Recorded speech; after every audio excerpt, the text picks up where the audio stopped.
Y todo esto te lo pedimos y te damos gracias. En el nombre de tu Hijo, nuestro Señor Jesucristo. Amén. Bueno, hermanos, estamos estudiando un tema que empezamos el miércoles pasado. Este tema, bueno, quedamos como por la mitad. El título es El valor de la palabra de Dios. Y estábamos viendo que ningún otro libro es como la Biblia, que devuelve en bendición el tiempo invertido en él. La Biblia es la palabra de Dios, que tiene el consejo de Dios, y por lo tanto estamos estudiando este tema acerca del valor que debe tener para nuestras vidas. La historia que estamos usando, o el pasaje de la Biblia que estamos usando, es a través de la vida y del libro de Esdras. Estamos aprendiendo cuál es el valor de la palabra de Dios en un contexto, a manera de pequeño repaso, en donde el pueblo deportado estaba volviendo de Babilonia a Jerusalén, en un contexto donde habían sufrido esa terrible consecuencia de haber sido llevados de su tierra previamente por su pecado, por su desobediencia a Dios, precisamente por haber abandonado la palabra de Dios y desobedecido los mandamientos de Dios. Y ahora, regresando otra vez, que el Señor despertó su buena palabra, como leímos en Jeremías, para hacerlos volver a su tierra, a Jerusalén, en Judá. Y ahora con una gran tarea pendiente por hacer, que era reconstruir la casa de Dios, el templo en Jerusalén. Dentro de este contexto, la palabra de Dios juega un papel muy importante. Por eso estamos aprovechando esta historia, o este pasaje, o este libro, para meditar en el valor de la palabra de Dios. Entonces, los primeros 4 puntos solamente los voy a mencionar. Habíamos dicho que, número 1, la palabra de Dios coloca al creyente, o produce que los creyentes vivan apartados de la inmundicia de las gentes de este mundo. Número 2, nos guía en alabar y adorar a Dios. ¿Cómo lo debemos de hacer? Número 3, la palabra de Dios nos hace pasar de la pasividad a la actividad espiritual. Y número 4, la Biblia es lo que Dios usa para que nosotros podamos prosperar y terminar en la obra de Dios. Para eso vemos que la Biblia nos aparta del error y infunde ánimo a pesar de la duda o de la prueba que puede aparecer en nuestras vidas. Esos 4 puntos, al final vamos a recapitular todos de forma muy rápida, breve, y vamos a desarrollar hoy a partir del 5º punto. Bueno, esta es una bendición, pues tener otra vez la oportunidad de dar este mensaje para completar este tema. El 5º punto, hermanos, que vamos a meditar, y recordemos, el título es El valor de la palabra de Dios. Si para aquel momento la palabra de Dios fue importante, fue clave para el pueblo de Israel, para el pueblo de Judá, para reedificar Jerusalén, el templo y los muros, también para ahora es importante. Hay una gran obra que el Señor está haciendo en nuestras vidas, en la congregación. Deseamos crecer, deseamos ver almas convertidas. Necesitamos indudablemente la palabra de Dios. ¿Qué papel tan importante juega la palabra de Dios en nuestras vidas? No fue fácil la obra de la reconstrucción del templo, pasaron muchas dificultades, pero en cada una de esas circunstancias la palabra de Dios guiaba, consolaba, exhortaba, llamaba la atención.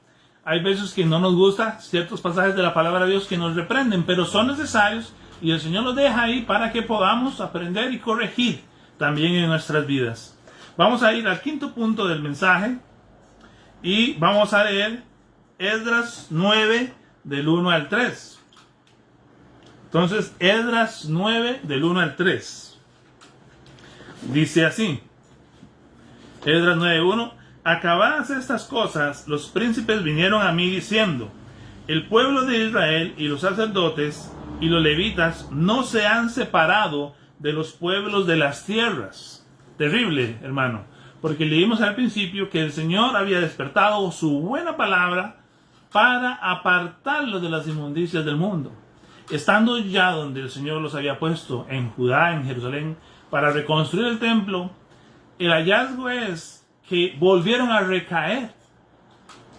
Es triste, pero aún para esta circunstancia, la palabra de Dios tiene valor para confrontar el pecado en nuestras vidas.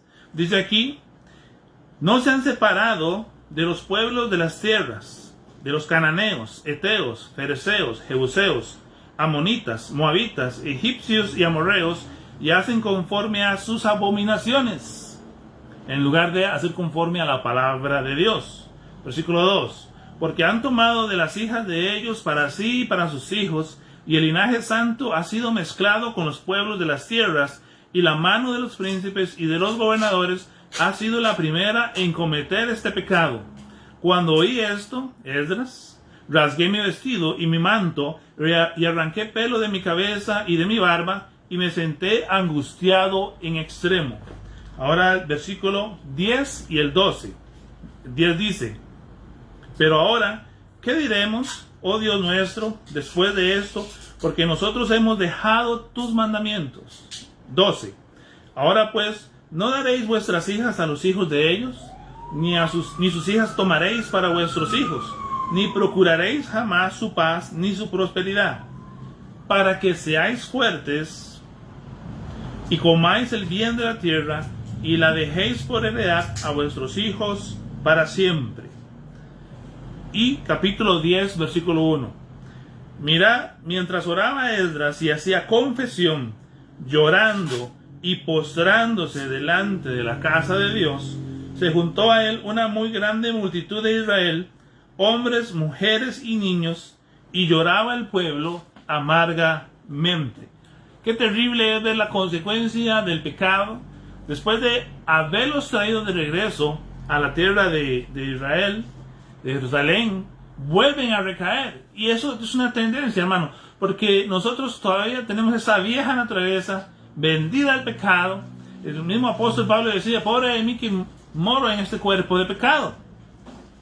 Pero entonces basta que nos descuidemos de nuestra relación con nuestro Señor, que pongamos la mirada en las cosas de la tierra, que desatendamos los hábitos espirituales, la oración y la palabra, para que empiece a haber cabida para cosas como el pecado o prácticas que no agradan a nuestro Dios. A pesar de tal vez ya tener un recomienzo bueno, debemos de ser constantes, diligentes siempre en las cosas de Dios, para no caer, para no dar espacio al pecado y a los enemigos del creyente que quieren arrebatar ese fruto que el Señor quiere que nosotros llevemos, que quieren arrebatarnos esa vida de consagración que el Señor quiere que tengamos.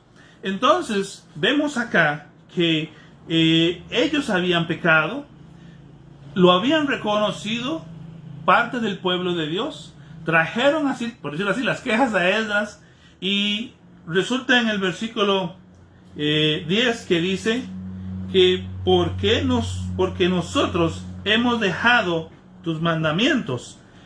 Entonces era claro que estaba sucediendo esto, obviamente, hermano, porque habían dejado los mandamientos de Dios.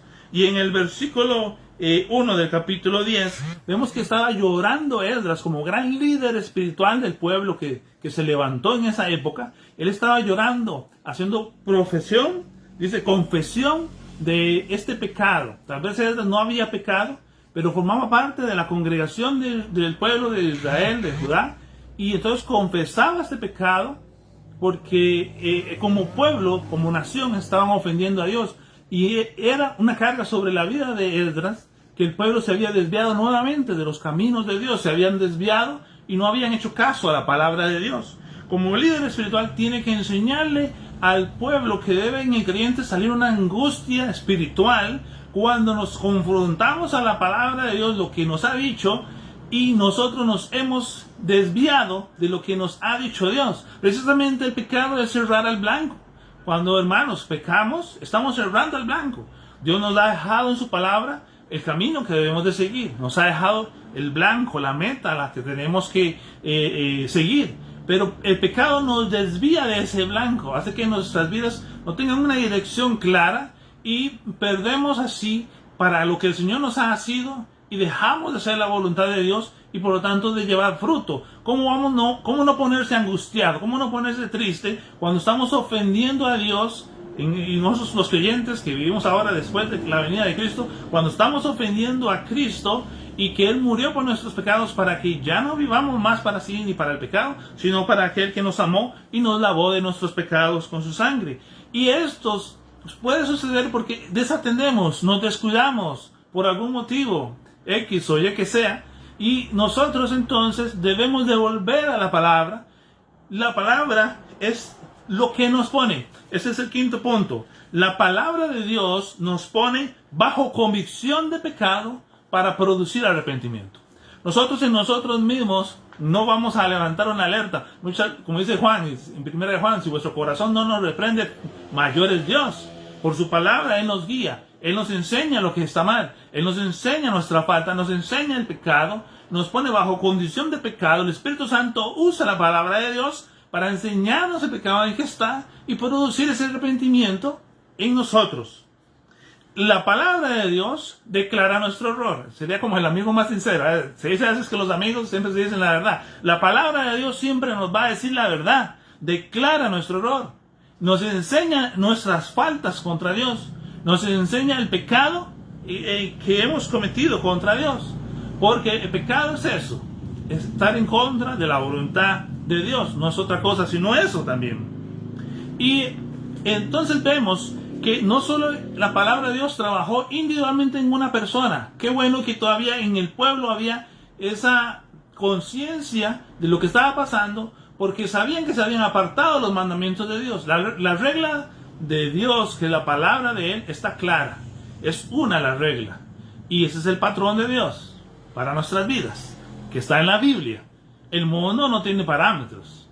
El mundo no tiene un patrón. Nosotros sí lo tenemos en el Señor, que es la Biblia. Una guía clara de cómo debemos de vivir nuestras vidas. Dios quiere modelar nuestras vidas, para eso usa la palabra de Dios. Y cuando venimos a esta guía y a este patrón de vida y a este manual de vida que el Señor nos da, entonces despertamos y vemos lo que estamos haciendo mal. Entonces la palabra de Dios nos sensibiliza nuestras conciencias al pecado. Si tal vez nuestro corazón no nos reprende, o si nuestra conciencia está cauterizada, fiel es Dios y mayor es Dios, mayor es su palabra para reprendernos. Aunque a nosotros mismos nos parezca, a veces no es que la cosa no está tan terrible, es que estamos exagerando en la iglesia. Pero si vamos a la Biblia y lo leemos, o vamos al culto y Dios usa al pastor o al maestro para enseñarnos el pecado o el error en el que estamos, entonces debemos de reaccionar a esta palabra, porque es verdad, porque es viva. Y eso también es otra de las cosas que lo diferencia de otros libros o de otras materias, como mencionábamos en el mensaje pasado. Es palabra que confronta nuestras vidas para modelar nuestras vidas, nos pone bajo convicción de pecado para producir arrepentimiento. Esto no sucede con cualquier otro libro. Como no sucede como la Biblia, que más de 200 años antes profetizó que Ciro iba a emitir un decreto para permitir que los judíos volvieran a reedificar el templo. Más de 200 años Isaías lo predicó, más de 200 años antes. Y así se cumplió efectivamente cuando leemos Esdras capítulo 1. No hay como la Biblia, no hay como la palabra de Dios que declara lo por venir desde antes que sucede y también nos enseña sobre el pecado, el error en que estamos y también nos sensibiliza al pecado para producir ese arrepentimiento, esa angustia que debes pasar cuando pecamos y ofendemos a Dios. Hoy van a haber varios puntos así relacionados, porque la palabra de Dios despierta en nosotros o sensibiliza nuestra conciencia al pecado.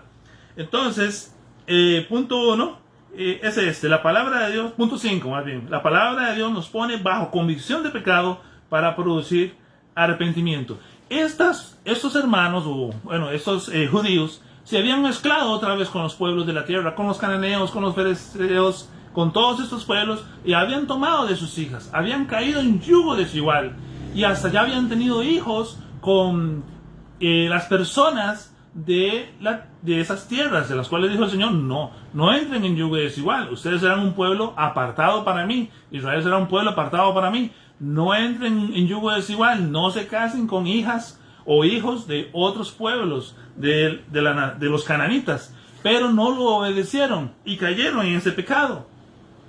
Hermanos, ¿qué ganamos participando de lo que es pagano? ¿Qué ganamos participando de la inmundicia de este mundo? Si pensamos en el pecado es un mal dueño. El pecado paga mal, pero no nos apercibimos. Necesitamos que la palabra de Dios nos enseñe que al final de ese camino que está apartado de los mandamientos de Dios, solo va a engendrar muerte, lo que dice la Escritura. Y usted dice, no vamos a morir físicamente, pero genera muerte porque vamos a andar como apartados de Dios. Y básicamente, espiritualmente hablando, la muerte es eso, andar apartado de Dios, en un sentido. Entonces, nosotros no queremos vivir apartados de Dios. Nosotros queremos llevar fruto para el Señor.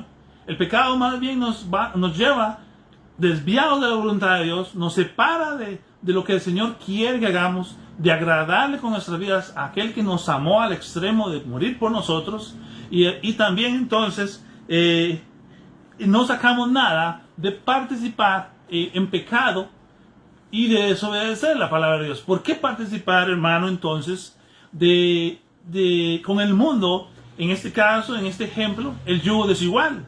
Si el Señor ya nos ha enseñado en su palabra el término a donde llega a estas cosas.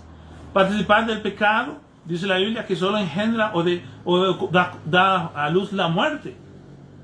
No sacamos nada bueno de eso. Sin embargo, el pecado entenebrece. Y cuando no nos exponemos a la luz de la verdad de Dios para crecer en el hombre interior, entonces el pecado puede salir en nuestra vida, puede florecer en nuestra vida, y entonces nuestras vidas se inutilizan y ofendemos al Señor. A pesar de todo, del pecado en que ellos habían caído, el Señor dice aquí en su palabra, que el versículo 2, porque han tomado de las hijas de ellos para sí y para sus hijos, y el linaje santo ha sido mezclado. Oiga, el linaje santo, pero no andaban muy santos, ¿verdad? Porque se habían mezclado, habían entrado en yugo desigual. Lo que queremos ver aquí, hermanos, hay una santidad posicional en Cristo, porque el Señor nos ha limpiado de todos nuestros pecados.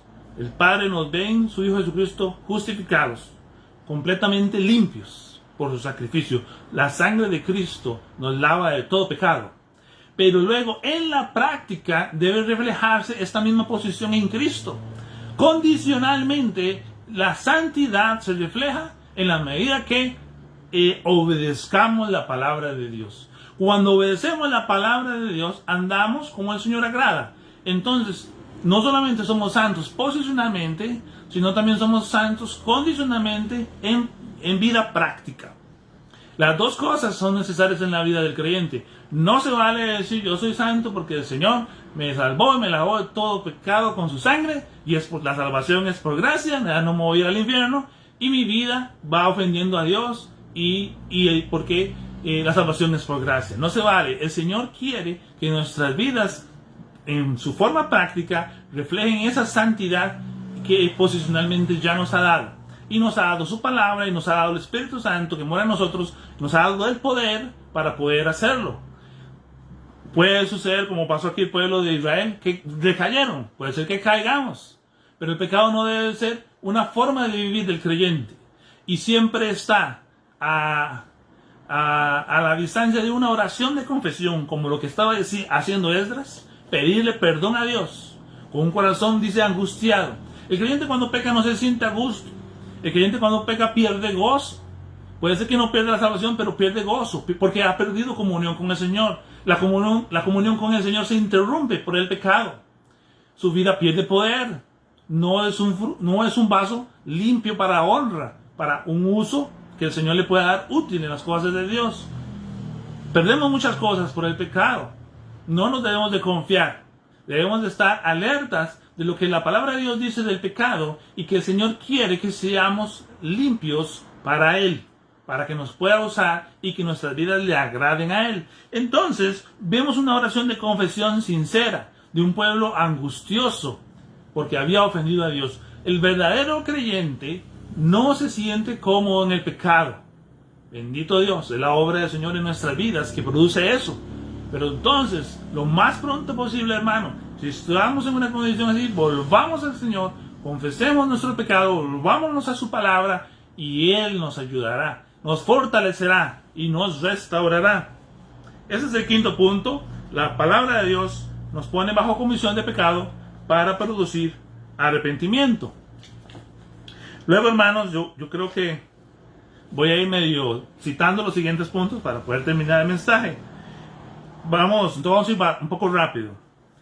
Esdras 9:4 y versículo 10:3. Entonces, dice así la palabra de Dios. Esdras 9:4. Y se me juntaron todos los que temían las palabras del Dios de Israel a causa de la prevaricación de los del cautiverio. Mas yo estuve muy angustiado hasta la hora del sacrificio de la tarde. Y 10:3 dice: ahora pues, hagamos pacto con nuestro Dios, que despediremos a todas las mujeres y los nacidos de ellas, según el consejo de mi Señor y de los que temen el mandamiento de nuestro Dios, y hagamos conforme a la ley. Entonces vemos aquí que hay temor hacia Dios. Dice que los que temen el mandamiento de nuestro Dios y querían hacer conforme a la ley. Ya el Señor les había enseñado que debían de corregir esto. Respondieron a la palabra de Dios, a la ley que tenían hasta ese momento revelada. Ya eso es lo que habíamos visto en el punto anterior. Pero entonces vemos que en los dos versículos que leímos está la palabra clave: temer a Dios, temer a su mandamiento. Entonces, conocer al Señor por medio de su palabra produce en el creyente un temor reverente a Dios. Y esa palabra es importante: temor reverente a Dios, por cómo Él es, por conocer sus atributos, sus cualidades, de que Él es santo, que es perfecto, que es puro, que cuando estemos en el cielo nada que haga pecado o que diga mentira va a estar en su presencia. Entonces, eso nos lo enseña el Señor. Al conocer lo que es el Señor, sus atributos, su persona, entonces nosotros nos cuidamos de ofenderle, porque tememos ofenderle, tememos desobedecerle. Ese es un temor reverente a Dios. El temor a Dios es un temor que es como manantial de vida, es beneficioso, es una bendición para el creyente. Luego, el otro temor, que no es bueno, pero ese no es el temor que estamos hablando, es el temor de terror. El temor de terror no es el caso, ¿verdad? Oye, yo tengo miedo a Dios. No es así. Es un temor reverente a Dios, de respeto, de sujetarnos a su voluntad y a sus mandamientos para agradarle. Porque Él es Dios, Él es el Señor, a quien debemos de obedecer, amar y temer, ¿verdad?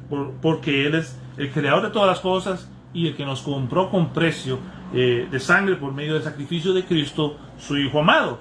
El temor justo, es un temor del justo Dios que tenemos. ¿Por qué? Porque Él no tomará por inocente al culpable. Entonces eso nos debe hacer tener ese temor reverente a Dios. Y si a nosotros nos ha dado perdón en Cristo, qué bendición. Pero debemos de recordar que Cristo pasó por el castigo que nos trae la paz. Y sobre Él recayó ese castigo de la ira de Dios.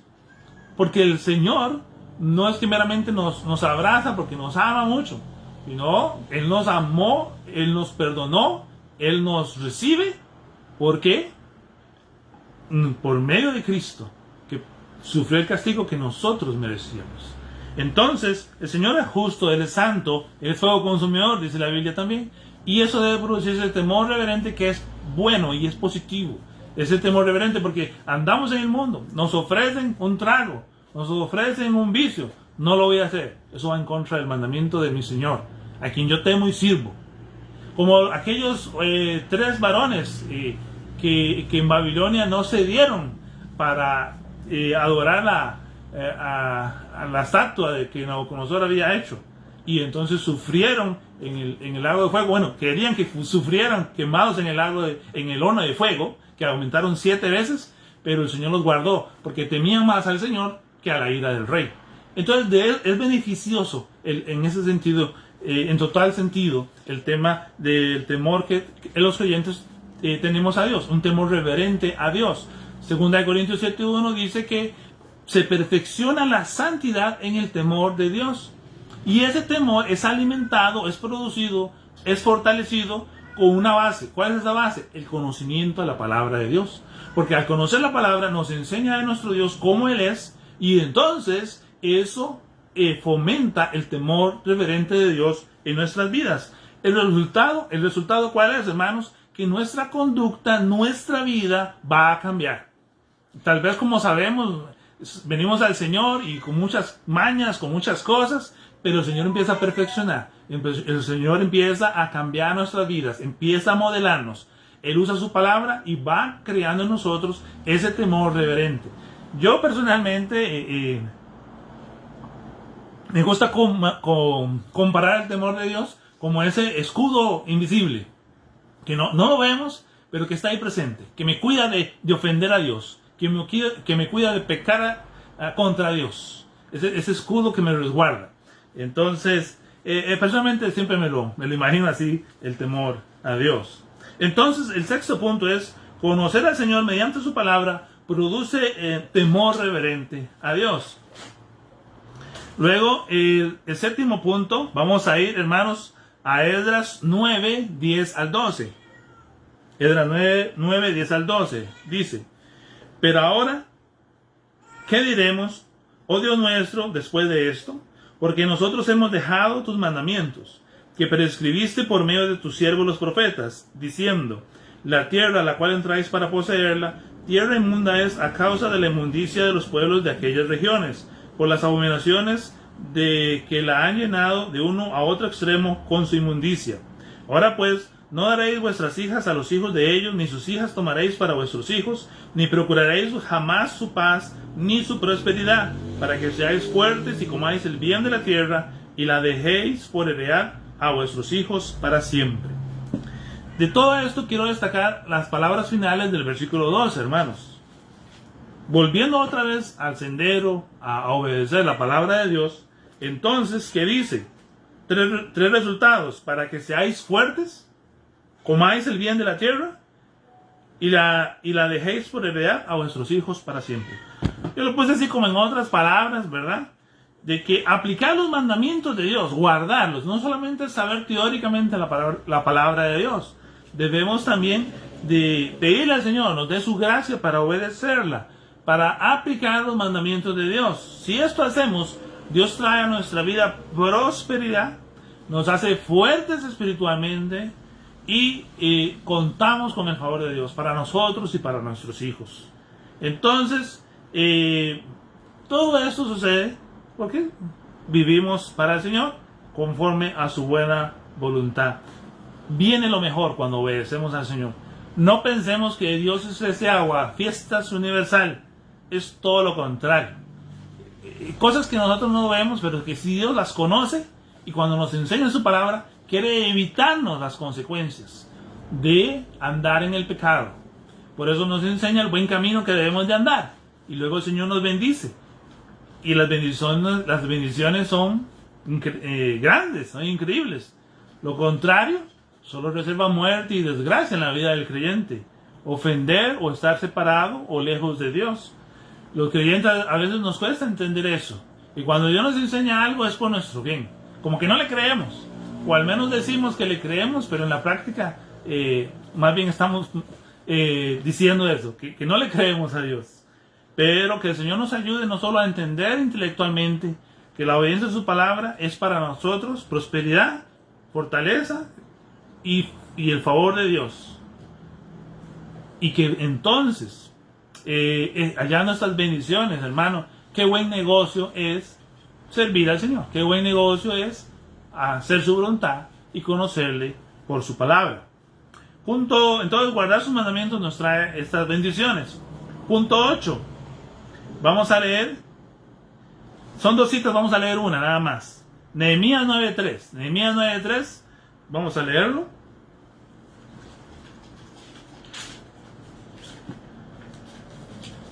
Dice así, Nehemías 9:3.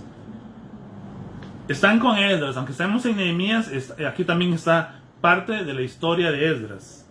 Nehemías 9:3. Y puestos de pie en su lugar, leyeron el libro de la ley de Jehová su Dios. La cuarta parte del día y la cuarta parte confesaron sus pecados y adoraron a Jehová su Dios. Entonces, hermanos, imagínense, la cuarta parte del día, dice, leyeron el libro de la ley de Dios, la Biblia. La cuarta parte del día leyeron la Biblia. ¿Sabe qué es eso? Son 3 horas en congregación. 3 horas. ¿Se imagina nosotros tener como congregación un culto de 3 horas? Que nos lean y nos enseñen la Biblia. Yo creo que nos dormimos, puede ser, ¿verdad? Pero 3 horas el pueblo, es tanto el deseo que tenía este pueblo por hacer la obra de Dios, por volverse fiel al Señor, que tenían necesidad, tenían hambre espiritual. Bendito Dios que le pidamos al Señor tener esa hambre espiritual. A veces la carne, la pereza nos quiere vencer, pero si no lo tenemos, lo mejor que podemos hacer, hermano, es venir en oración. Señor, dame hambre por tu palabra. Reconozco que me cuesta sacar un tiempo para leer la Biblia, para respetar mis tiempos devocionales. El Señor es fiel. El Señor va a hacer la obra, hermano. Hasta eso le podemos venir confiadamente a pedirle al Señor. Esa constancia, esa diligencia que no tenemos, ese anhelo de aprender, esa hambre que ocupamos como creyentes, que la pidamos al Señor en oración. Si no tenemos algo, pidámoselo a Dios. Como dice Santiago, el que tiene falta de sabiduría, pídaselo a Dios. Hay momentos en mi vida que yo ya digo, voy a leer la Biblia, estoy un poco cansado. Señor, dame fuerza. Señor, dame esa hambre por tu palabra. Señor, reconozco que estos días he estado flojo en la palabra de Dios, no estoy leyendo y me hace falta. Vengamos así, hermano, el Señor va a poner ese deseo en nuestro corazón. Confiemos en el Señor. 3 horas, hermanos, estaba el pueblo de Israel aprendiendo la palabra de Dios. ¡Qué bendición! ¡Qué hambre tenía este pueblo en este momento! A pesar del pecado, a pesar de las circunstancias, se estaban volviendo al Señor, el Señor estaba trabajando con ellos. Y luego vemos que la cuarta parte que seguía, confesaron sus pecados y adoraron a Jehová su Dios.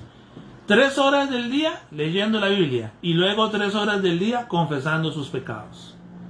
Ese es el resultado de venir a la palabra de Dios, de una vida de comunión con el Señor. No dice que el predicador, no dice que el amigo, claro, nos pueden aconsejar los hermanos en Cristo, el pastor cuando predica, claro, nos van a enseñar, claro, el Señor ha puesto esos dones para nuestra edificación. No debemos de ser sordos, no debemos de ser necios cuando el Señor nos habla en los cultos, en las reuniones. Y eso hace parte también. Los cultos, las predicaciones, hace parte de ese tiempo que nos exponemos a la palabra de Dios.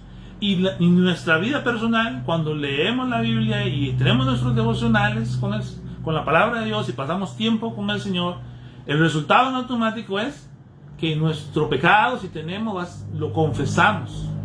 O el Señor nos enseña algo en que le estamos ofendiendo, lo corrige. Porque aprendemos que estamos mal y entonces debemos de confesar eso y apartarnos. Pero solo es posible cuando venimos a la palabra y nos enseñan en nuestra posición que estamos, y entonces la palabra nos limpia de esa forma. La vida de confesión viene porque conocemos que ofendemos a Dios por el pecado, pero porque su palabra nos lo ha enseñado de esa forma. Entonces, hermanos, quiero aquí ponerlo en sentido práctico. El sentido práctico es: o la palabra saca al pecado, o el pecado saca a la palabra. En tu vida o en mi vida, hermano, ¿qué está ganando? ¿Estamos permitiendo el pecado en nuestra vida que hace que nos debilitemos espiritualmente y no anhelemos la palabra de Dios? ¿O al contrario, estamos buscando al Señor en su palabra y nos fortalece espiritualmente y estamos entonces teniendo vidas que se consagren y se aparten del pecado? ¿Qué sucede en nuestra vida? ¿Qué sucede en tu vida, hermano? ¿La palabra saca al pecado? ¿O el pecado saca la palabra? Ojalá que sea la primera, debe ser la primera. Es un ejercicio, hermano. No vamos a poder tal vez tener esa disciplina de que empezamos ya hoy a leer la Biblia y vamos con esas 3 horas, como el pueblo estaba en este momento, la cuarta parte del día en la palabra de Dios. Pero empecemos con un capítulo, con 2 versículos, y poco a poco el Señor nos va ayudando a aumentar esos tiempos. Ejercítate para la piedad, le dijo el apóstol Pablo a Timoteo. Sí, es un ejercicio que debemos de fomentar, un buen hábito que debemos de fomentar. Punto 8 entonces es, en un sentido práctico, la palabra saca al pecado o el pecado saca a la palabra. Y bueno, hermanos, las siguientes solamente los voy a mencionar porque ya quiero cerrar este tema y no quiero tomar más tiempo de algún otro día. El punto 9, hermanos, es en Esdras 9, 7 y 11, parte A, y Nehemías 9, del 7 al 31. Cuando Esdras empieza a confesar los pecados del pueblo, él recuerda la historia de Israel, es decir, recuerda la palabra de Dios. Dice, conforme los profetas nos dijeron, o si no, también Esdras dice, recuerda cómo sacaste a Abraham de Ur de los Caldeos, y cómo trabajaste con el pueblo de Israel, y los trajiste por el desierto. Entonces, en las oraciones de Esdras, de confesión, él recordaba toda la obra de gracia que Dios había hecho para con sus antepasados. Y toda esa historia estaba en la Biblia, en lo que conocían como el Pentateuco. Lo que quiero decir, hermanos, es que él usó conocimiento de la palabra de Dios para sus oraciones. Entonces, el punto 9 es, la palabra de Dios da contenido a nuestras oraciones. Pueden ser de confesión, pueden ser de alabanza, o de cualquier otra índole, ¿verdad? Cristianamente hablando. La palabra de Dios da contenido a nuestras oraciones. Decimos muchas veces, y con razón lo decimos, la palabra de Dios nos lo dice, que muchas veces no sabemos ni cómo pedir, y que el Espíritu Santo intercede por nosotros con gemidos indecibles. Claro que sí, bendito Dios por eso, por el ministerio del Espíritu Santo, pero también el Señor nos da herramientas y nos ayuda para irnos ejercitando. La palabra de Dios nos da contenido. Cuando conocemos la palabra de Dios, nos da contenido para orar a Dios. Podemos alabar al Señor por las maravillas que ha hecho, por la salvación que ha preparado por medio de Cristo, y así glorificarle en nuestras oraciones de alabanza. Entonces, la palabra de Dios da contenido a nuestras oraciones. Y el punto 10 lo tenemos en Hebreos 10, 3 al 4. Esdras guía al pueblo a dejar el pecado. Le declara lo que está haciendo mal y se corrige. Entonces exhorta. El punto 10 es, la Biblia es lo necesario para exhortar. ¿Sabe, hermano, que exhortar no es meramente una regañada? Exhortar es ponerse hombro con el hermano para ayudarle a seguir adelante. Entonces es más que solamente decirle al hermano, estás fallando. Es decirle al hermano, vea, hermano, estás faltándole a Dios en esto, y ponerse junto al lado de él y ayudarlo a seguir adelante. De esa forma soportamos o llevamos las cargas los unos de los otros. La Biblia juega un papel importante en esto. Es lo que Dios usa y lo que nos da a nosotros para exhortar a otro hermano, si el Señor nos usa para esa labor, ¿verdad? Ahora, es lo mejor, porque venimos al hermano con la palabra. No venimos en nuestra propia sabiduría, no venimos en mi propio parecer, lo que yo creo, mis propios pensamientos, sino es lo que la palabra de Dios nos está diciendo. Y cuando, digamos, el pastor nos exhorta, es con la autoridad de la palabra de Dios, no es porque al pastor le dio la gana. Entonces debemos de responder a esta palabra de Dios. El pastor no puede cambiar nuestras vidas, pero el pastor usa la palabra de Dios, y Dios usa esa palabra entonces para cambiar nuestras vidas, para ajustar, para que nosotros vayamos nuestras vidas siendo modeladas en ese sentido, ¿verdad? De cambio, estoy diciendo que el Señor nos modela, y para que vayamos creciendo a la estatura del varón perfecto que es nuestro Señor Jesucristo. Y el último punto, hermanos, Nehemías 8:12. Nehemías 8:12. Ese sí lo vamos a leer.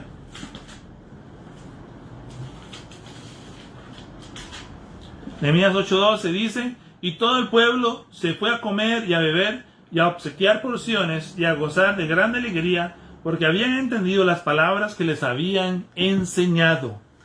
Vean que se fueron a comer, beber, había un gran regocijo. ¿Por qué? Habían entendido las palabras que les habían enseñado.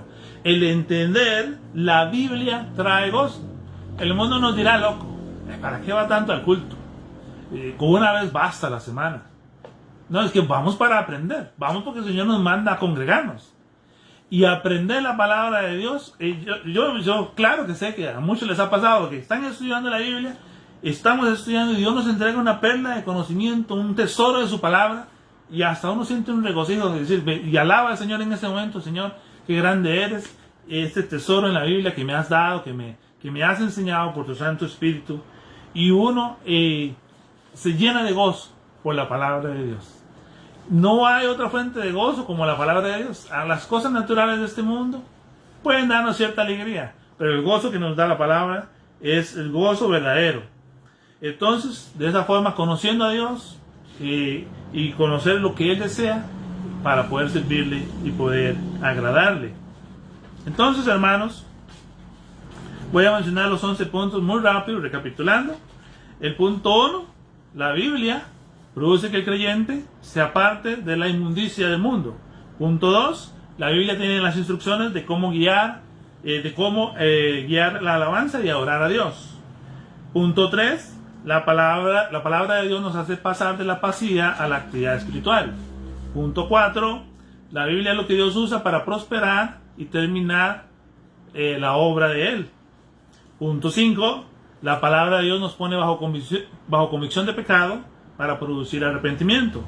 Punto 6, conocer al Señor mediante su palabra produce temor reverente a Dios. Punto 7, guardar sus mandamientos, aplicarlos, nos trae prosperidad, fortaleza espiritual y contamos con el favor de Dios. Punto 8, en un sentido práctico, la palabra saca el pecado o el pecado saca la palabra. Punto 9, en el sentido de que, obvio, estamos en el pecado, no queremos escuchar al Señor, pero la palabra es perfecta y siempre se va a mantener firme por los siglos de los siglos, ¿verdad? En ese sentido práctico, ¿verdad? Que nunca el pecado va a eliminar o a borrar la palabra de Dios. Punto 9, la palabra de Dios da contenido a nuestras oraciones. Punto 10, la Biblia es lo necesario para exhortar. Y el último punto es el punto 11, el entendimiento de la Biblia trae gozo, es la fuente de gozo verdadero. Entonces, hermanos, seamos como dice Esdras 7, 6 y 10, como Esdras dispuso su corazón para inquirir diligentemente en la palabra de Dios, para aprenderla, para cumplirla y para enseñarla a otros. Nosotros también tenemos nuestras familias, pueden ser nuestros hijos, pueden ser nuestras esposas, nuestros esposos, nuestros amigos. Debemos de estar listos para poder compartir la palabra de Dios. La palabra de Dios tiene este gran valor para el creyente, ¿verdad? Tal vez el mundo natural no lo entienda, pero este mensaje fue dedicado a eso, a que contemplemos un poquito el valor de la palabra de Dios. Es clave en nuestras vidas como hijos de Dios. Y, lo digo una última vez, no hay libro como la Biblia que devuelve en bendición el tiempo invertido en él. Vamos a orar, hermanos, para dar por terminado este mensaje. Gracias, Padre Santo, te damos porque esta noche nos has permitido terminar este mensaje, nos has permitido estar aquí conectados en línea. Gracias te damos por este medio, Padre Celestial, que a la distancia nos permite difundir tu palabra. Te pedimos, Señor, para que tú uses tu palabra para edificar nuestras vidas, mi vida, la vida de los hermanos, y que, Padre Celestial, podamos así crecer, como hemos escuchado en todos estos puntos de la palabra de Dios, porque es bueno, porque la palabra de Dios, Señor, es viva y eficaz, y es, Señor, y la forma en que te podemos conocer y te podemos agradar, y sabemos que es la mayor bendición para el creyente obedecerte, para que pueda, Padre Celestial, así andar como a ti te agrada, andar en santidad y también gozar del favor tuyo, Padre Santo. Ayúdanos, Padre Santo, a aplicar estas verdades en nuestras vidas y te pedimos por cada familia, por cada hermano, Señor, que escuche esta transmisión ahora o en el futuro, para que tú lo bendigas a través de tu palabra. Todo esto te lo pedimos y te damos gracias en el nombre de tu Hijo, nuestro Señor Jesucristo. Amén. Hermanos, Dios les bendiga, buenas noches, feliz semana.